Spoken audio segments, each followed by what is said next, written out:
সুপ্রিয় দর্শক মণ্ডলী, universal medical college and hospital limited আজকের সংবাদপত্রে আপনাদের সবাইকে স্বাগত জানাচ্ছি। দর্শক মণ্ডলী, আমাদের সঙ্গে রয়েছেন শিক্ষক, রাজনৈতিক বিশ্লেষক অধ্যাপক পারভেজ করিম আব্বাসী। আব্বাসী ভাই, স্বাগত আপনাকে। ধন্যবাদ মতি ভাই।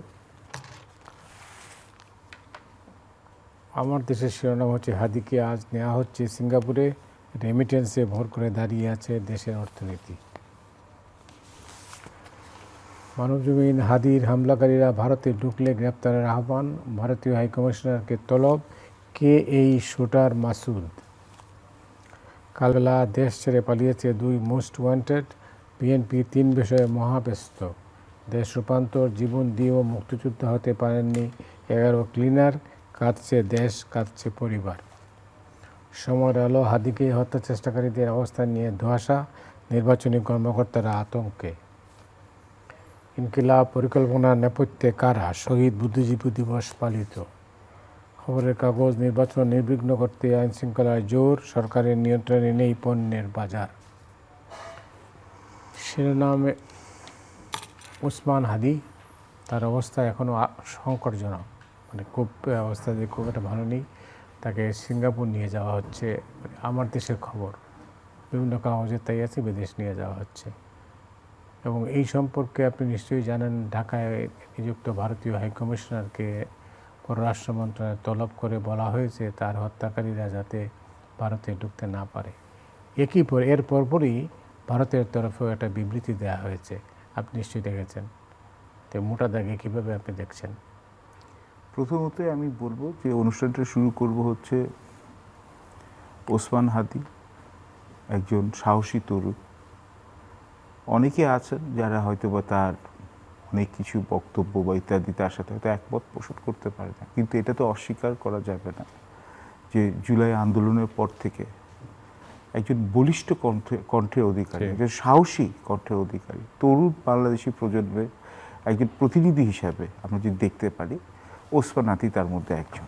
এবং এবার ত্রয়োদশ নির্বাচন, 13th ইলেকশনে বাংলাদেশে উনি ওখানে হচ্ছে যেখানে ঢাকা 8 থেকে নির্বাচনে প্রার্থী হিসেবে দাঁড়িয়েছিলেন। তো এখন প্রথমে আমি আল্লাহর কাছে দোয়া করি যে আল্লাহ ওনাকে আরোগ্য দেন, উনি সুস্থভাবে আমাদের মধ্যে ফেরত আসেন, এবং ওনার পরিবারের প্রতি আমাদের সহানুভূতি, সমবেদনা, এবং অন্তর্বর্তীকালীন সরকারের যে অন্তত এই পদক্ষেপ যে তাকে উন্নত চিকিৎসার জন্য এই সংকটপূর্ণ অবস্থায় সিঙ্গাপুরে পাঠানোর জন্য, এটাকে সাধুবাদ দিই, ভালো কাজটাকে ধন্যবাদ দিতে হবে। কিন্তু এখন একে একে আমি আসি একজন নাগরিক হিসাবে, একজন বিশ্লেষক হিসাবে, এবং অত্যন্ত দায়িত্বের সাথে একটা যে সময় যেটাকে ইংরেজিতে বলে ভলাটাইল একটা সিচুয়েশনে আমার কি মনে হয়, এবং এটা অনেকেরই মনে হতে পারে, এটার মধ্যে হয়তো বা রং বা এখানে হচ্ছে এটার মধ্যে চমক দিয়ে অনেকে অনেক বলতে পারেন। আমার সাদামাটা আবার বিশ্লেষণ, তো আমার সাদামাটা বিশ্লেষণে বলা হচ্ছে 5টি প্রশ্ন বা 3-4টি প্রশ্ন আমার মাথায় আসে। নির্বাচনের রোড ম্যাপ, বহুদিন ধরে আমরা বলছিলাম যে নির্বাচনের রোড ম্যাপটা দিয়ে দেওয়া হোক, এবং এই যে সরকারকে সমালোচনা অনেকেই করেছে, এর মধ্যে আমিও আছি, এই প্রোগ্রামিং করেছি, যত আশু নির্বাচনটা হতে পারে, নির্বাচনটা তাহলেই হচ্ছে দেশের জন্য মঙ্গল। 2, বহুবার বলেছিলাম, এবং আপনার সবগুলো প্রোগ্রামের রেকর্ডও আছে অন্যান্য প্রোগ্রামে, যে একটা শান্তিপূর্ণ, একটি গ্রহণযোগ্য, একটা স্বচ্ছ নির্বাচনের জন্য যেটা সবচেয়ে বেশি এখানে প্রয়োজন হচ্ছে আইন শৃঙ্খলার অবস্থা উন্নতি, এবং এতে অনেক দর্শক বিরক্ত হয়েছে। এখন নির্বাচনী শেডিউলটা, তফসিলটা ঘোষণা করার পরের দিন একজন তরুণ জুলাই যোদ্ধার উপরে এইরকম আক্রমণ, এবং দিনের আলোয় একেবারে ফিল্মি কায়দায় মোটর সাইকেলে চড়ে, এটা নিয়ে তো বহুত কথা হচ্ছে, নিউজে আসছে, মিডিয়াতে আসছে, সোশ্যাল মিডিয়ার কথা তো আমি ছেড়েই দিলাম, যে ওই রকম প্রিসিশনের সাথে তাকে ফায়ার করা হলো, এবং তারপর শুটারকে খুঁজে পাওয়া যাচ্ছে না। এখন একজনের আইডেন্টিটি সন্দেহজনক, একজনকে এখানে তার এখানে এটা মিডিয়াতে এখন এখানে আসছে এবং আমার মনে হয় তার পরিবার পরিজনদেরকেও বোধহয় এখন সন্দেহর এখানে এখানে ওই সন্দেহ এই ক্রাইমের সাথে জড়িত থাকার জন্য আন্ডার সাসপেকশন অ্যারেস্ট করা হয়েছে। এই এবং তারপরেই হচ্ছে আমাদের পররাষ্ট্র মন্ত্রণালয় এখানে ফরেন মিনিস্ট্রি বললো কি যে আমাদের এখানে হচ্ছে যেটা এখানে একটা ধারণা মানে এখানে ভারতের কাছে এটা এখানে হচ্ছে যে ভারতীয় হাই কমিশনারকে তলব করা হলো এবং তারপর বলা হলো যাতে এখানে যে শুটাররা যাতে আন্দাজ করা হচ্ছে বা আমি জানি না এখানে আমাদের এজেন্সিগুলোর কাছে আরও হয়তো বা শক্ত প্রমাণ আছে বা থাকতে পারে, তো তখন বা ভবিষ্যতে আসবে যে ভারতে যাতে সে আশ্রয় না দেওয়া হয়, এটাই তো এখানে আছে। এবং পরে এবং আছে মিনিস্ট্রি অফ এক্সটার্নাল অ্যাফেয়ার্সে এই ভারতের ওয়েবসাইটে তখন এটা রিবার্টাল করে বলা হয়েছে যে ভারতে কোনো আশ্রয় দেওয়া হয়নি। এই হচ্ছে পটভূমি। এবং এর মধ্যে সবচেয়ে লজ্জাস্কর মানে এর মধ্যে আমার মনে হয় যে বাংলাদেশি নাগরিক হিসেবে যে আমি চেহারা বোধহয় নিজের চেহারা নিজেও আয়নায় দেখতে পারবো না, বাংলাদেশি পরিচয় দিতে কুণ্ঠাবোধ হবে। এটা বিজয়ের মাস ডিসেম্বরে বলছি। ওসমান হাদির পরিবার তারা গ্রাম থেকে ওকে হচ্ছে মরণাপন্ন এখানে ছেলেকে দেখা করতে হাসপাতালে আসে, সেই সময় গ্রামে তাদের বাসায় চুরি হয়েছে। এই লজ্জাটা রাখবো কোথায়? আপনি দেখেন ইনসাল্ট টু ইনজুরি বলে। এখন একে একে বলি, ইলেকশন শিডিউল ঘোষণা করার পরে একটা তরুণ বেশ জনপ্রিয় কিন্তু নট নেসেসারিলি এখানে হচ্ছে যে মানে অ্যাট টাইমস ডিভিজেড, বাট এখানে হচ্ছে এখানে একজন মানে ভেরি ভোকাল একজন ইয়াং আপকামিং পলিটিশিয়ানকে এইভাবে দিনে দুপুরে আক্রমণ করার মানে একটাই জিনিস, নির্বাচনে এখানে যে নির্বাচন যে সুষ্ঠুভাবে সম্পন্ন হতে পারে এটার ব্যাপারে কিন্তু বিশাল বড় একটা প্রশ্নবোধক চিহ্ন দেখা গেছে। অন্তর্বর্তীকালীন সরকারকে যে ওরা একটা সুন্দর একটা নির্বাচন দিতে পারে, সুষ্ঠু একটা নির্বাচন দিতে পারে, এটা শান্তিপূর্ণ একটা নির্বাচন দিতে পারে, এটা কিন্তু এখন সবচেয়ে বড় চ্যালেঞ্জের মধ্যে ফেস করা হচ্ছে। দুই, বহুদিন ধরেই কিন্তু আমাদের যারা ছাত্র নেতা এই 2024 জুলাই আগস্টে এখানে গণবিপ্লব গণ অভ্যুত্থানের সাথে যারা প্রথম সারিতে ছিল তারা কিন্তু তাদের নিরাপত্তাহীনতার কথা কিন্তু বলে আসছে এবং সামাজিক মাধ্যমে এটা নিয়ে হাসি ঠাট্টা করা হয়েছে, রসিকতা করা হয়েছে, বলছে জনপ্রিয়তা নেওয়ার জন্য এখানে হচ্ছে একটা সস্তা এখানে হয়তো বা চালাকি। কিন্তু দেখুন ওসমান হাদির উপর আক্রমণটা দেখে এটা আমাদের সবাইকে প্রমাণ করে দিচ্ছে যে এদের কতটা শঙ্কা আছে। এখন আমি অনেকগুলো এখানে অনেক দলের রাজনীতিবিদদের সাথে আমার দেখা হয়েছে এই দুইটা দিনে এবং তাদের সাথে বিভিন্ন কথোপকথনের মধ্যে সবাই কিন্তু এই জিনিসটাকে এই বর্বরচিত আক্রমণকে এটাকে ধিক্কার জানিয়েছে এবং দুই, অত্যন্ত স্বাভাবিকভাবে আন্ডারস্ট্যান্ডেবলি সো তারা তাদের ব্যক্তিগত এখানে হচ্ছে নিরাপত্তার ব্যাপারে শঙ্কিত এবং সামনে কি হতে পারে বা সামনে কি আরও অবনতি হতে পারে না কিনা এটা নিয়ে কিন্তু অনেকে শঙ্কায় আছে। এখন এর মধ্যে আমার প্রশ্ন হচ্ছে অন্তর্বর্তীকালীন সরকার ডক্টর ইউনূসও এখানে প্রধান উপদেষ্টা ডক্টর ইউনূস বলেছেন যে ওনার পেপারেও দেখা হচ্ছে যে এখানে হচ্ছে ট্রেন্ড স্নাইপার বা ট্রেন্ড এখানে অ্যাসাসিন যেখানে বলা হয় আততীয় এখানে এই কাজটি করেছে এবং এরকম এরকম অনেকে আক্রমণ হওয়ার সম্ভাবনা আছে। আমার প্রশ্ন হচ্ছে বিনয়ের সাথে, এবং এটা কোনো রাগ না, আক্রমণ না, ব্যক্তিগত কোনো আক্রোশ নেই আমার, তো অন্তর্বর্তীকালীন সরকারের দায়িত্বটা কি? সরকারের কাজটা কি? সরকারের প্রধান দায়িত্ব কি এখন এই 2 মাসে? স্বরাষ্ট্র উপদেষ্টার কি দায়িত্ব এখন? আমি কিন্তু এখন ব্যক্তিগুলো বলছি না, আমি পুরো ব্যবস্থাকে বলছি, বাট ওটা রিপ্রেজেন্ট করে এখানে। আপনারা কি আন্দাজ করতে পারেন নাই? আপনাদের কাছে কি এজেন্সির রিপোর্টগুলো ছিল না যে এখানে হচ্ছে ল অ্যান্ড অর্ডার সিচুয়েশনে ডিটেরিয়েট করতে পারে? এই নির্বাচনকে বানচাল করার জন্য দেশের ভিতরে এবং দেশের বাইরে বহু শক্তি আছে। এটাকে বোঝার জন্য তো কোনো বিশ্লেষককে লাগে না, যে কোনো সাধারণ মানুষ বলে দিতে পারে। তাহলে আপনারা করছেনটা কি? আপনি বলে এখন সব জায়গায় তো আমরা এখানে আক্রমণ ঠেকাতে পারবো না। ওটার পরে কি হলো? আমরা দেখলাম চিফ ইলেকশন কমিশনার এখানে বললেন কি হচ্ছে যে ইলেকশনের জন্য এখানে যে ইলেকশন জড়িত যারা সরকারি অফিসিয়াল আছে তাদের জন্য প্রোটেকশন দেওয়া হবে, তারপর সিকিউরিটি প্রোটোকল দেওয়া হবে। এখন তাহলে আপনি সিকিউরিটি প্রোটোকল আবার হচ্ছে রাজনৈতিক প্রার্থীরাও চাইতে পারেন, কতজনকে দিতে পারবেন আপনি? আমি কিন্তু আপনাকে বলছি, কেন আমাদের কিন্তু পুলিশ, বিজেপি, আনসার এবং আর্ম ফোর্সেস নিয়েও কতজন হবে? 8 লাখ, 7 লাখ এরকমই। তো আপনার এখানে হচ্ছে যে একই নির্বাচন, এখানে আমরা বলি 17 কোটি, কেউ বলে 18 কোটি। 18 কোটি জনসংখ্যার মধ্যে এখানে আপনার পুরোপুরি সিকিউরিটি কভার দেওয়াটা সম্ভব কোনো দিনই না। কিন্তু এর মধ্যে যে আপনার কি এখানে অ্যান্টিসিপেট করার কথা ছিল না যে এরকম সমস্যা হতে পারে?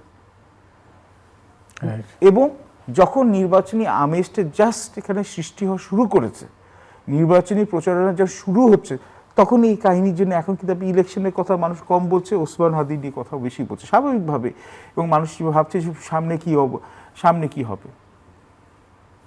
তারপর আপনি ধরেন, এবং এই যে এই কাহিনীটা হলো, তার আগে কিন্তু আপনি দেখেন ভারতের সাথে কিন্তু এমনকি অন্তর্বর্তীকালীন সরকারও এক ধরনের একটা ডেটন্ট হয়েছিল, একটা যেটাকে আমরা ডিপ্লোম্যাটিক ভাষায় বলি যে কলম্বো সিকিউরিটি কনক্লেভে যাওয়া, তারপর এখানে হচ্ছে যে আমাদের ন্যাশনাল সিকিউরিটি অ্যাডভাইজার, ভারতের ন্যাশনাল সিকিউরিটি অ্যাডভাইজারের সাথে দেখা করা, সাক্ষাৎ করা, এবং শেখ হাসিনার উপরে যখন রায় বার হলো আদালতে, তখন হচ্ছে ভারতের মিনিস্ট্রি অফ এক্সটার্নাল অ্যাফেয়ার্সের খুব, আমি বলবো যে রিস্ট্রেইনড একটা মেসেজ, সফট মেসেজ, এবং ওদের সিগন্যাল করা যে পরের সরকারের সাথে, নির্বাচিত সরকারের সাথে যেই হোক তারা এঙ্গেজ করবে। তো এখন নির্বাচনটা এখন হচ্ছে, আমি বলবো না যে পুরোপুরি এখানে হচ্ছে যে পুরো নির্বাচন ভণ্ডুল হয়ে গেল, কিন্তু নির্বাচনের নিয়ে এখন হচ্ছে উৎকণ্ঠা বাড়ল, সুষ্ঠুভাবে নির্বাচন হয় নাকি না। 2, ভারতের সাথে সম্পর্কটা আবার নতুন করে তিক্ত হলো, এবং ভারত তো বলেই দিয়েছে ফ্ল্যাট যে তারা হচ্ছে কোনো অপরাধীকে ওরা জায়গা দেয় না। এখন ওটা আলাদা জিনিস, এখন শেখ হাসিনার ব্যাপারে, এখন ওটা হচ্ছে আলাদা বিষয়। কিন্তু আমি সবাইকে, এবং সবচেয়ে খারাপ জিনিস হচ্ছে ওসমান হাদির উপরে আক্রমণটা নিয়ে এখন বিএনপি এবং জামাতের মধ্যে পাল্টাপাল্টি এখন আক্রমণ হচ্ছে, একভাবে না আরেকভাবে ঘুরিয়ে ফিরিয়ে প্রত্যক্ষ বা পরোক্ষভাবে একজন আরেকজনকে ব্লেম করছে। তো দেখেন, আপনার নির্বাচন হওয়ার আগে প্রধান রাজনৈতিক দলের মধ্যে অনৈক্য চরম সীমায়। অন্তর্বর্তীকালীন সরকারের আপনার এখানে, আমি এখন বলছি সদিচ্ছা নেওয়ার প্রশ্ন নাই, কিন্তু নির্বাচন করার জন্য যেখানে সম্পাদন করার জন্য দক্ষতা যেটা হচ্ছে, সেইটা নিয়ে আমার প্রশ্ন আছে। এবং এই প্রশ্নটা এখন প্রকটভাবে লোকের জনসম্মুখে ধরা পড়ছে। না তাইলে এই রকম পরিস্থিতিতে এই ধরনের একটা বড় আয়োজন নির্বাচন, এটা কিভাবে সম্ভব? এটা তো ওনাদের দায়িত্ব, ওনারা বলবেন। দেখুন মতি ভাই, আপনি একটা দুইটা অ্যাডভাইস দিতে পারবো। অনেক দর্শক বলে ইনারা পারেনি হচ্ছে সমালোচনা করার জন্য। ট্যাক্স পেয়ারের টাকা কি আমরা নিচ্ছি? আপনার ট্যাক্সের টাকা তো ওনারা যাচ্ছে। ওনাদের কাছে তো পুরো একটা বিউরোক্রেসি আছে, ওনাদের কাছে ইলেকশন কমিশন আছে, ওনাদের কাছে এক্সপার্টরা আছে। ওনারা তো বলছিলেন অনেকদিন আগে থেকেই তো বলছেন নির্বাচন দিবেন। নির্বাচনের জন্য যে জিনিসটা কি দরকার, হ্যাঁ, ডক্টর ইউনূস হচ্ছে প্রধান রাজনৈতিক দলের সাথে উনি এখানে মিটিং করেছেন, কথা বলেছেন, ঠিক আছে, উনি জনগণকে এখানে শেয়ার করছেন, যেখানে এটা আমি বলবো স্বচ্ছতা একদিকে ভালো, কিন্তু আপনাকে তো এটা জনগণকে আপনাকে অ্যাসুরেন্স দিতে হবে, যেটা আপনার সাথে কথা হচ্ছিল, জনগণের ভয়টাকে দূর করতে হবে। এই সরকারের আমি কিছু কিছু জিনিস আমি বুঝি না, যেমন হচ্ছে যে এই সরকার এখানে হচ্ছে এখন মাঝে মধ্যে too much of transparency is a problem. আপনি বেশি কথা বলাটা তো এটা সমস্যা। আমাদের এখানে কেন্দ্রীয় ব্যাংকের এখানে গভর্নর উনি বলছেন যে কেন্দ্রীয় ব্যাংকের কাজটাকে, আমি বলে এই কুঠার সাথে আপনি বলছেন যে ধান ভানতে শিবের গান বলে একটা কথা আছে, কিন্তু কথাটা হচ্ছে রিলেটেড। কেন্দ্রীয় ব্যাংকের গভর্নরের কাজ হচ্ছে কি সবাইকে আশ্বস্ত করা, অর্থনৈতিক খাতের এখানে যাতে সংখ্যা যাতে দূর করতে পারে। উনি দুম করে বলে দিলেন কি যে সামনে 3-4 মাসে কিন্তু একটা এখানে ব্যাংকিং খাতে বিশাল বড় বিপর্যয় হতে পারে, যেমন নন পারফর্মিং লোনের এখানে রেশিওটা চলে আসলো। তার জন্য এখন যেটা হচ্ছে ইন্টারন্যাশনাল অর্গানাইজেশনসের সাথে, আমাদের ডেভেলপমেন্ট পার্টনার্সের সাথে সবাই কিন্তু বলছে যে নেক্সট 3-4 মাসে যদি রাজনৈতিক অস্থিতিশীলতা বাড়ে, তাহলে ব্যাংকিং খাতের এখানে নন পারফর্মিং লোন হচ্ছে 6.44 লাখ কোটি, 6.44 লাখ কোটি টাকা, হচ্ছে আপনার 35.6% হচ্ছে নন পারফর্মিং লোনের রেশিও। তাহলে ব্যাংকিং খাতে কি ধস নামবে? তো সব ইনফরমেশন কিন্তু সবার সাথে সবসময় শেয়ার করার কথা না। এবং ল অ্যান্ড অর্ডারে আমি সিচুয়েশনটা দেখেন, ক্রমাগতভাবে কিন্তু আপনি দেশের মধ্যে কিন্তু একটা অস্থিতিশীলতা লাগানোর চেষ্টা আছে। এবং চেষ্টাটা কীরকমভাবে আছে, আপনি এবং দেখেন বিভিন্ন খাতে, এবং এটা বাংলাদেশের ইমেজটাই কিন্তু খারাপ হচ্ছে। মাজারের উপর আক্রমণ, বাউলদের উপর আক্রমণ, ভিন্ন মতাবলম্বীর লোকদের উপরে আক্রমণ বা ইন্টিমিডেশন করা। অনলাইনে হচ্ছে দুইটি যে বৃহৎ রাজনৈতিক দল এখন, আওয়ামী লীগ তো এখন এখানে মাঠে তো আপাতত রাজনৈতিক কর্মকাণ্ডের উপর টেম্পোরারি একটা ডক্টর ইউনূসের কথা অনুযায়ী টেম্পোরারিলি এখানে সাসপেন্ডেড করা হয়েছে। তাহলে হচ্ছে বিএনপি এবং জামাতের একজন আরেকজনের উপর ওখানে অনলাইন প্রোপাগান্ডা ক্যাম্পেইন করা, মিস ইনফরমেশন ডিসইনফরমেশন দুই সাইডে এখানে শোনা যাচ্ছে। আচ্ছা, তারপর এখানে দেখেন আপনার এরপর এখানে হচ্ছে তারপর এনসিপিরও তো হচ্ছে যে এখন পেন্ডুলামের মতো সুইং করছে, একবার এক পার্টি তবে আরেক পার্টি, এখন তো বোধহয় ওরা বোধহয় একটা আলাদা একটা অ্যালায়েন্সে গেছে।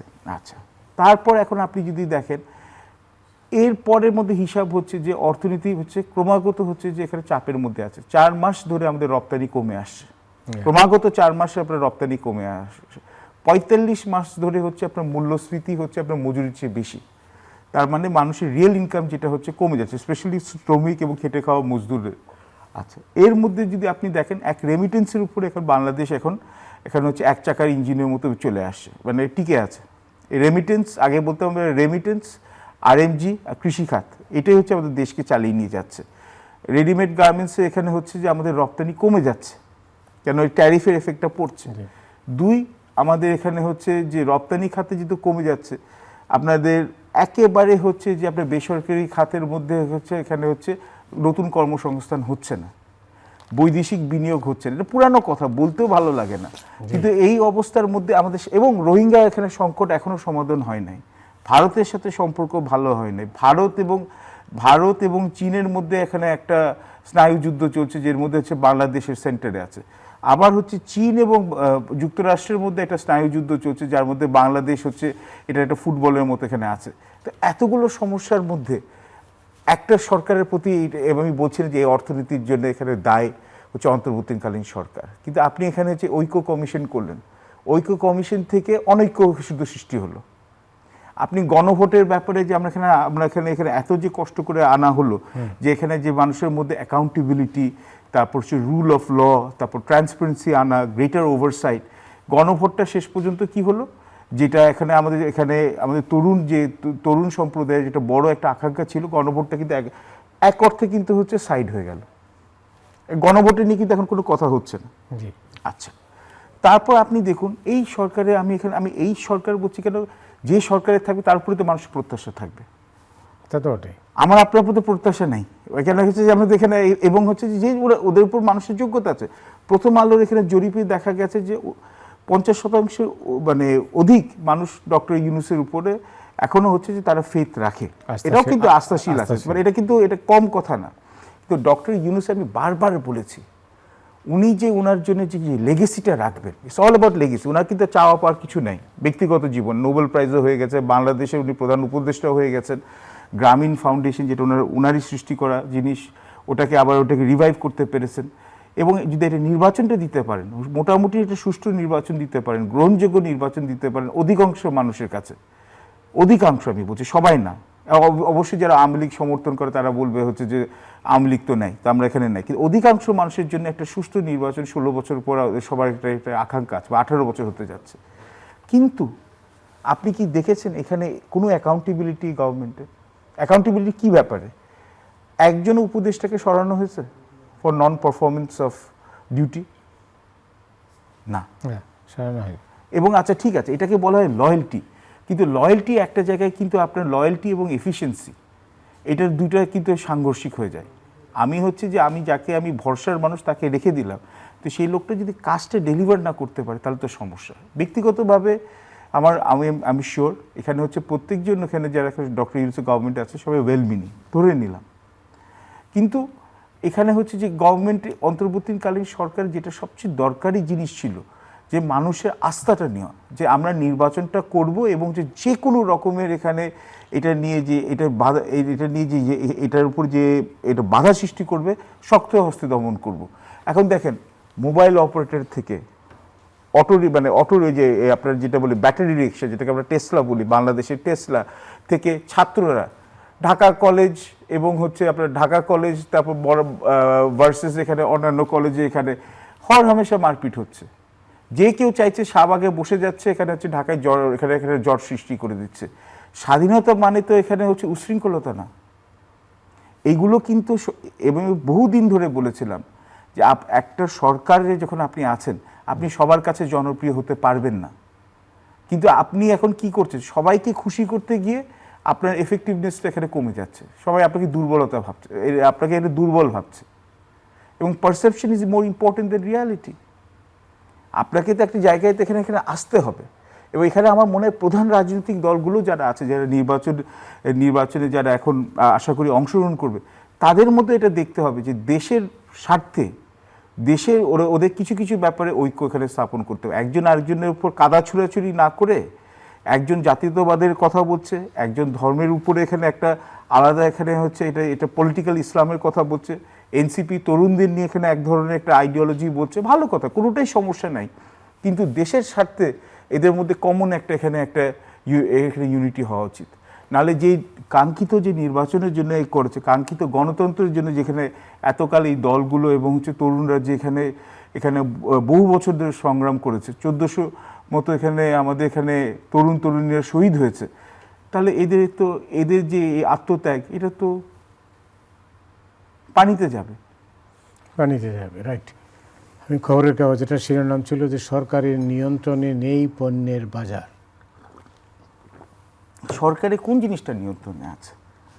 আমি আপনাকে পেঁয়াজের দাম বেড়ে যায়, তখন যখন আমদানি আপনি ঘোষণা করছেন, তখন হঠাৎ করে তারপর আবার মিস্টিরিয়াসলি এখানে কমে যাচ্ছে। আমরা শুনছি দুষ্টু সিন্ডিকেট বহুদিন ধরে কাজ করছে, কিন্তু এখন হচ্ছে যে নির্বাচনের আগে আপনার মূল্যস্ফীতি এখনও হচ্ছে 8.8%-এর উপরে, 8% উপরে, এবং খাদ্য মূল্যস্ফীতি তার চেয়েও বেশি। এবং এইটা যদি এখানে মানুষ এতটাই এখানে অস্থির হয়ে গেছে যে মানুষ চাইছে হচ্ছে এখন একটা নির্বাচন হোক, সুষ্ঠুভাবে নির্বাচন হোক, একটা জবাবদিহিতামূলক এখানে করুক। এবং আমার মনে হচ্ছে যে এখনও অল্প সময় হলেও সময়টা আছে, বেটার লেট দেন নেভার। ইন্টারিম গভর্নমেন্টের এখন স্টেটমেন্ট, আমি ওনাদেরকে I am not telling them what to do, কিন্তু একজন নাগরিক হিসাবে আমার প্রত্যাশা হচ্ছে যে যথেষ্ট কথা বলা হয়েছে, এখন কাজের সময়। কাজ দিয়ে আপনি হচ্ছে মানুষের এখানে আস্থা সৃষ্টি করেন, এবং যারা এই দেশে এখানে হচ্ছে যে এই নির্বাচনটাকে ভণ্ডুল করার জন্য চেষ্টা করছে, ওদেরকে ব্যর্থ করুন, এবং এটার জন্য শক্ত হস্তে এখানে হচ্ছে ওদেরকে দমন করুন। তার জন্য আইন শৃঙ্খলার পালপেবল যেটাকে বলে ইমপ্রুভমেন্ট, এটা যেটা যে জনসম্মুখে দেখা যেতে পারে যে গুণগত পরিবর্তন হচ্ছে, করে আসে। কিন্তু মানুষের মধ্যে যে আতঙ্ক, সেই আতঙ্ক দূর করার দায়িত্ব কার?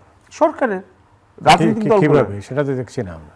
এটার জন্যই তো আপনাকে এখানে আপনার দেশে খুন, রাহাজানি, এখানে কিডন্যাপিং, মেয়েদের উপর ওখানে আক্রমণ, বড় আক্রমণ, এইগুলা, এবং যে যার মতো উশৃঙ্খলতা যেখানে করে এখানে আক্রমণ করবে, মব জাস্টিস।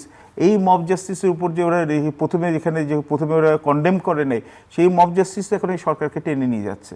এখন নানান ধরনের এখানে গ্রুপ চলে আসে, সবাই মনে করছে হচ্ছে যেটা বলে ব্লাড ইন দ্য ওয়াটার। তো এখানে হাঙ্গর তখনই আক্রমণ করে যখন রক্তের এখানে গন্ধ পায় পানিতে। তো এখন তো এখানে মনে করছে এই সরকার দুর্বল, এই সরকারে সরকার তো 2 মাস এখন পুরোপুরি কেয়ারটেকার মোডে চলে যাওয়া উচিত। এবং কেয়ারটেকার মোডের জন্য আমার মনে হয় যে আমাদের আর্ম ফোর্সেস যথেষ্ট প্রফেশনাল, এবং এখনও এখানে পুলিশের মধ্যে বা বাহিনীর মধ্যে এবং এজেন্সির মধ্যে যথেষ্ট এখানে প্রফেশনাল দেশপ্রেমিক লোক আছে, তাদেরকে নিয়ে আসুক। রিটায়ার্ড যারা এখানে সাবেক যেখানে কর্মকর্তা যারা আছেন, যাদের যথেষ্ট অভিজ্ঞতা আছে, তাদেরকে নিয়ে আসুক।